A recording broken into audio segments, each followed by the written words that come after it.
It's worrying the statements that we heard from the past days. There are numerous expletives and threats, plans to assassinate some of us. That criminal plot should not be allowed to pass. I'll fight it. The drama surrounding Philippine Vice President Sara Duterte's threats to President Ferdinand Marcos Jr. has escalated into a major political crisis.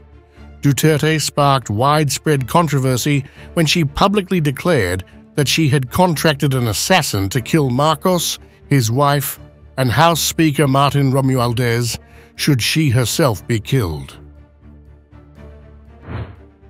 While she later attempted to clarify that her statement was not an actual threat, but an expression of concern for her own safety, the damage was done. If I die, I'd already asked a person to take revenge against the 3 individuals. So my question now to the administration is revenge from the grave of crime. Duterte's comments have been condemned as criminal, with the Philippine government planning a full investigation into her remarks, which could lead to charges under the country's laws against threats of harm. The root of this confrontation lies in a growing rift between Duterte and Marcos, which has deepened over the years. While they were once political allies, their partnership began to deteriorate after Marcos assumed the presidency in 2022. Their fallout has been fueled by policy differences, particularly regarding China's activities in the South China Sea and Duterte's resignation from Marcos's cabinet earlier this year.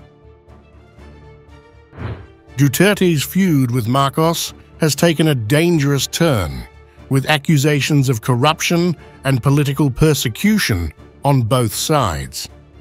Her recent comments, especially about imagining cutting off his head, reflect the intensity of their animosity. This animosity has been exacerbated by a recent incident involving Duterte's chief of staff, who was detained by pro-Marcos lawmakers allegedly over accusations of misusing the vice president's budget. The Philippine National Police and military have taken the threat seriously, stepping up security for Marcos. Meanwhile, the Justice Department has summoned Duterte for questioning, and the National Security Council has categorized the threat as a national security concern.